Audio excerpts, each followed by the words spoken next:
জয়রাম সদানন্দময় শ্বাস প্রশ্বাসের দ্বারা অবিচ্ছেদ নাম হইতেছে, তাহা সহচরী হইয়া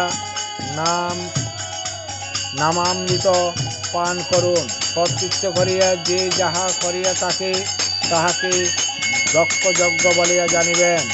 প্রাণই ঈশ্বর, তিনিই শক্তি জানিবেন। ইহার ক্ষয় হয় না জানিবেন। প্রকৃতির গুণে তরঙ্গ যোগে লোক ইহানকে না জানিয়া স্বয়ং অনিত্য অভাবের কর্তা হইয়া লাভ লোকসানের দ্বারা সুখ দুঃখাদি নানান অবস্থায় উপভোগ করিয়া থাকে, জন্ম মৃত্যু এড়াতে পারে না। বেদবাণী 2য় খণ্ড 19 নং পত্রাংশ। জয় রাম, জয় গোবিন্দ, জয় সত্যনারায়ণ।